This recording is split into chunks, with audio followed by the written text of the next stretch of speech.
ദിവ്യാത്മാക്കൾക്കെല്ലാം വിനീതമായ നമസ്കാരം. നാം ആരാണ്?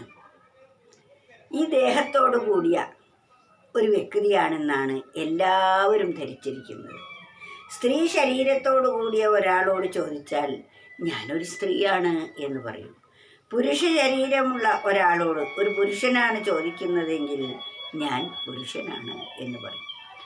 ആ ഉത്തരത്തിൽ നിന്ന് തന്നെ നമുക്ക് വ്യക്തമായി അയാൾ ആ ശരീരമാണ് എന്ന്.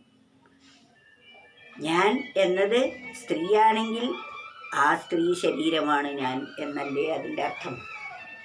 എന്നാൽ ഞാൻ അനുനിമിഷം ശരീരം ഞാനാണെങ്കിൽ അനുനിമിഷം ഞാൻ മാറ്റത്തിന് വിധേയമാണ്. അതിന് ജനനവുമുണ്ട്, മരണവുമുണ്ട്, വൃദ്ധിക്ഷയാദികളെല്ലാമുണ്ട്. എന്നാൽ എൻ്റെ യഥാർത്ഥ പ്രകൃതം ഇതൊന്നുമല്ല. ഞാനെന്നത് ദേഹമാണെങ്കിൽ ഇതെല്ലാം എനിക്ക് അനുഭവമാകും. എന്നാൽ ഞാൻ ദേഹമല്ല എന്ന പരമസത്യം നാം ബോധിക്കേണ്ടിയിരിക്കുന്നു. അപ്പോൾ പിന്നെ നാം ആരാണ്? അതാണ് ഒരു കവി പറയുന്നു: മാറാത്ത വസ്തു ഞാൻ എന്നു നൂനം മാറുന്നതെന്നു ധരിച്ചുപോയി, പാശത്തെ കണ്ടുടൻ സർപ്പമെന്ന ദോഷം നികത്താം പ്രകാശത്തിനാൽ.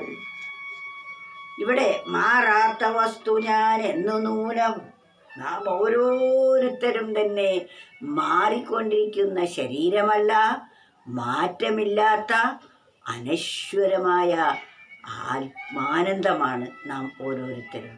അതിൻ്റെ പ്രകൃതം ആനന്ദസ്വരൂപമാണ്. ആനന്ദസ്വരൂപമായിരിക്കുന്ന മാറ്റമില്ലാത്ത നിത്യമായിരിക്കുന്ന ആത്മാവാണ് നാം ഓരോരുത്തരും.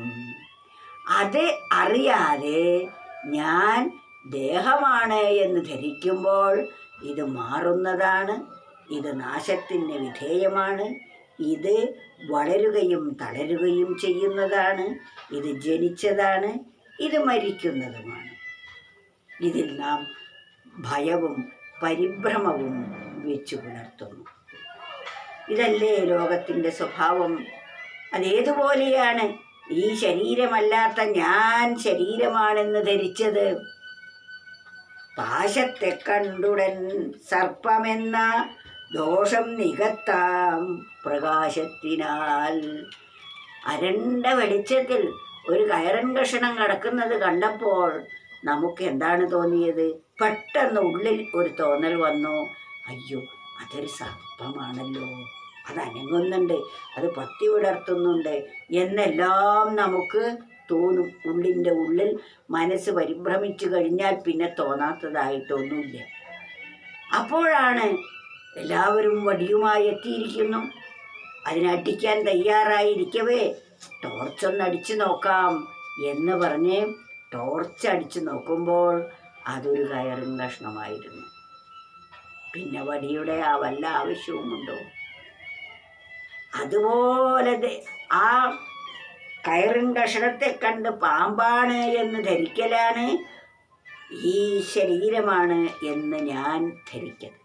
ഞാൻ എന്നത് ശരീരമാണ് എന്ന് ധരിക്കുന്നത് അറിവിൻ്റെ അഭാവത്തിൽ, വെളിച്ചത്തിൻ്റെ അഭാവത്തിലാണ് കയറ് പാമ്പായിട്ട് കണ്ടത്.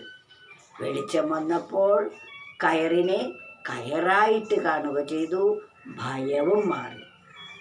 അപ്രകാരം ഞാൻ ദേഹമാണ് എന്ന് ധരിക്കുമ്പോൾ നമുക്ക് വൃദ്ധിക്ഷയങ്ങളും ജനനമരണങ്ങളും എല്ലാം എന്നെ ബാധിക്കുന്നു.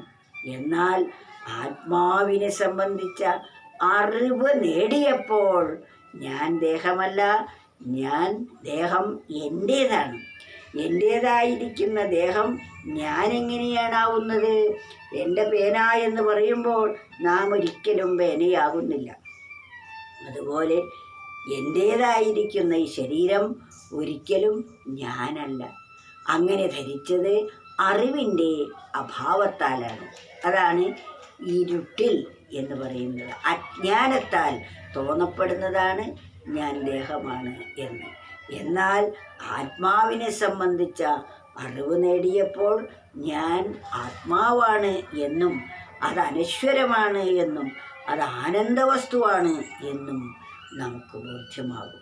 കാഴ്ചകൾ കണ്ടു കണ്ടിങ്ങ് നിങ്ങൾ കാണേണ്ടതെങ്ങോ മറഞ്ഞു. ലക്ഷ്യം പുറത്തല്ലടുത്താണ് അകത്താണ് അനശ്വരാത്മാനന്ദ വസ്തു. അനശ്വരമായിരിക്കുന്ന ആത്മാനന്ദ വസ്തു നമ്മുടെ അകത്താണ്. അത് പുറത്തെവിടെ തിരഞ്ഞാലും കാണില്ല. അതിനെയാണ് ഈ തിരഞ്ഞു നടക്കുന്നത് മുഴുവൻ. സുഖം വേണം, സന്തോഷം വേണം, സമാധാനം വേണം. അതൊക്കെ പുറത്തെ വസ്തുക്കളിലാണ്.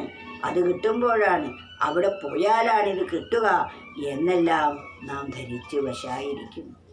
എന്നാൽ ആത്മാവിൻ്റെ യഥാർത്ഥമായ പ്രകൃതത്തെക്കുറിച്ച് അറിയുമ്പോൾ നമുക്ക് മനസ്സിലാകും, അത് വേറെ എവിടെയുമല്ല, തന്നിൽ താനായി വിളങ്ങിക്കൊണ്ടിരിക്കുന്നതാണ്. അതാണ് ടോർച്ചടിച്ച് നോക്കുക എന്ന് പറയുന്നത്. വെളിച്ചമുണ്ടായപ്പോൾ അതിൻ്റെ യഥാർത്ഥമായ സ്ഥിതി നമുക്കറിയാൻ സാധിക്കുന്നു. മാറാത്ത വസ്തു ഞാൻ എന്ന നൂനം മാറുന്നതെന്നു ഭ്രമിച്ചുപോയി. പാശത്തെ കണ്ടുടൻ സർപ്പമെന്ന ദോഷം നികത്താം പ്രകാശത്തിനാൽ.